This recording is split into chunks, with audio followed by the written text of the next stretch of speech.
Welcome to Honeybee. Don't forget to like, subscribe, and hit the bell. Real stories of love, lies, and betrayal, where every truth stings. Let's begin. My name is Russell. The restraining order my girlfriend filed didn't just end our relationship. It opened my eyes to how differently we had been experiencing the past 3 years. I thought those years represented love, commitment, and teamwork. She apparently saw them as control and emotional manipulation.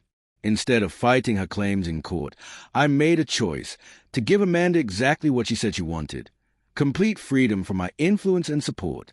Amanda and I met during our junior year at State University. We bonded over our shared ambitions and similar interests. She was majoring in marketing with a focus on consumer products, while I studied finance and operations management. We often dreamed about how our skills might complement each other and lead to future business ventures. After graduation, we both moved to the same city, though we pursued different career paths that suited our individual strengths. Thanks to my uncle's connections, I landed a job as an analyst at a regional investment firm, a role that offered a higher-than-average starting salary and strong potential for growth. Amanda accepted a job as a marketing coordinator at a mid-sized consumer goods company. The pay wasn't extravagant, but it allowed her to live independently while gaining valuable experience in product development, brand management, and retail marketing, skills she hoped to use for her own business someday. For the first 2 years, Amanda and I lived in separate apartments, maintained financial independence, and focused on building our careers. We split expenses on dates, kept individual savings accounts, and treated the relationship as a true partnership, equal and independent. Everything began to shift during our 3rd year together. Amanda decided she wanted to start her own company, a line of natural hair care products designed for people who wanted alternatives to the chemical-heavy options dominating the market. She spent months researching the idea, working with a cosmetic chemist to develop formulas, and drafting detailed business plans covering production, branding, and distribution strategies. When she presented it all to me, I was genuinely impressed. She had identified a real gap in the market and developed innovative solutions, complete with a strong, compelling brand identity. The problem was funding. Amanda's savings from her first 2 years of work weren't enough to cover the cost of product development, manufacturing, packaging, marketing, and distribution.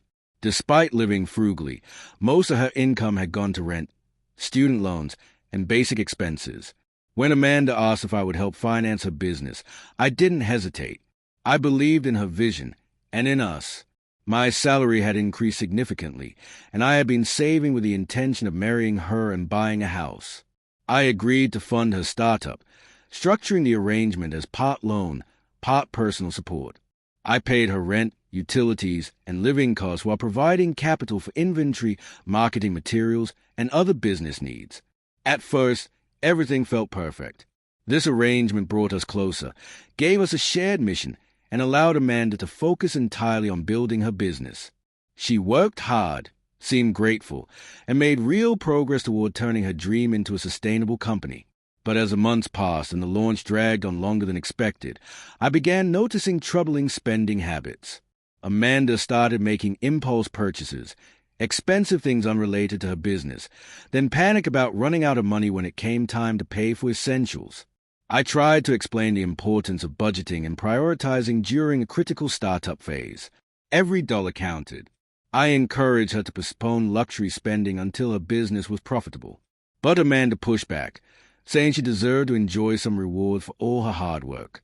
It became clear these weren't just arguments about money. They revealed deeper differences in how we viewed financial responsibility, shared goals, and the meaning of partnership. I saw my support as an investment in both her future and our future together. Amanda, however, seemed to view it as unrestricted financial assistance to use however she pleased. The breaking point came when Amanda bought a nearly $10,000 designer handbag. She justified it by saying she needed to look successful when pitching to investors and retailers. I pointed out that there were far cheaper options that would achieve the same result. She got defensive, accused me of trying to control her, and claimed I was undermining her confidence. That argument spiraled into a larger debate about our financial arrangement. I tried to reassure her that my concern wasn't about controlling her decisions, but about using resources strategically to support her business. Amanda, however, so my input as controlling behavior, proof in her mind that I was limiting her independence. From then on, every conversation about money became a minefield. If I so much as asked a question about spending, she accused me of being controlling or unsupportive. I tried to soften my approach, praising her business efforts more and carefully choosing my words when discussing finances, but nothing worked. Amanda became increasingly sensitive and defensive, interpreting my attempts at partnership as criticism. The situation reached a boiling point when she booked an expensive vacation with friends, costing thousands, even though her business was behind schedule and over budget. When I asked if this was the right time for such a big expense, Amanda exploded. She accused me of being emotionally abusive and financially controlling, claiming I was using money as a weapon to manipulate her. I was stunned. I had believed my financial support was an expression of love, not control. Rather than continue fighting, Amanda filed for a restraining order. In her legal filing, she claimed I had been emotionally abusive and controlling for the entirety of our relationship, using money to coerce and manipulate her. When I was served with the order at work, I was shocked, not just by the allegations, but by the fact that someone I loved and supported saw me as a threat.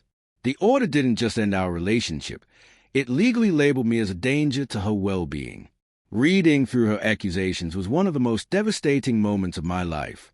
This was the woman I had planned to propose to, and now a judge believed she needed legal protection from me. Amanda's petition painted our entire financial arrangement as a pattern of coercive control, framing my questions about budgeting as emotional abuse designed to undermine her confidence. After consulting an attorney, I made a decision. I wouldn't fight the restraining order. If Amanda truly believed I was harmful to her, then the most respectful thing I could do was grant her absolute freedom. My choice wasn't an admission of guilt. It was recognition that our relationship had become toxic and that separation was likely the healthiest outcome for both of us. If Amanda experienced my support as abuse, then continuing it would only hurt her further. So, I withdrew completely. I canceled the proposal I had been secretly planning for months. The ring was returned. The carefully arranged surprise proposal called off. I contacted the landlord for the commercial space Amanda planned to lease and canceled the agreement since I had been the financial guarantor. I shut down all shared financial accounts, canceled credit cards, stopped automatic rent and utility payments, and ended every form of financial support. I didn't contact Amanda directly. That would have violated the order. Instead, I let her discover the changes naturally when bills came due, cards declined, and funds became unavailable. Through my lawyer, I also requested repayment of the funds I had provided, formalizing what she had once agreed were loans. Within days, the impact was felt. Amanda discovered her lease was gone, her access to funds cut off, and her expenses piling up without my support. The independence she demanded came with responsibilities she wasn't prepared to handle. Within a week, her attorney reached out again, but this time with a completely different tone. They suggested Amanda may have overreacted and wanted to discuss resolving things. I stayed calm and firm. Amanda had made her choice, and I was respecting it. I had no intention of resuming the relationship or returning to a financial arrangement she had called abusive. Her lawyer seemed shocked at my refusal, as though they expected me to leap at the chance to reconcile. But by then, I had moved on emotionally. The trust had been broken. We proceeded with formal collection efforts. Texts and emails proved the money had been loans, not gifts, and we recovered a portion of it through legal channels. Amanda made indirect attempt to contact me through friends, attorneys, and mutual connections, expressing regret and a desire to reconcile. But her regret felt more like a reaction to losing financial support than a sincere acknowledgement that her accusations were false. I suspected that if I resumed supporting her financially, we'd fall right back into the same unhealthy cycle. Worse, Amanda's willingness to accuse me of emotional abuse in court only to retract it when money ran out made me question whether I could ever trust her again. It took months to fully untangle myself from her financial dependency. While I lost a significant sum, I saw it as tuition for a valuable lesson. Generosity must be paired with clear boundaries. Amanda's business ultimately failed without my backing. According to mutual friends, she returned to a traditional job and abandoned her entrepreneurial plans altogether. 6 months later, her attorney made one last attempt to negotiate ongoing support, acknowledging Amanda's struggles. My response was the same: She made her choice, and I wouldn't return to a relationship that had been so destructive. The experience taught me that supporting someone's dreams is not the same as enabling reckless behavior. Healthy relationships require mutual respect, communication, and accountability, not legal threats. Amanda's restraining order, though painful, ultimately protected me. It ended a relationship that would have led to years of financial strain and emotional turmoil. I learned that sometimes the most loving thing you can do for someone asking for freedom is to let them have it completely. Her choice freed me to build a future where respect and compatibility truly mattered. And in the end, that freedom was a gift I didn't know I needed.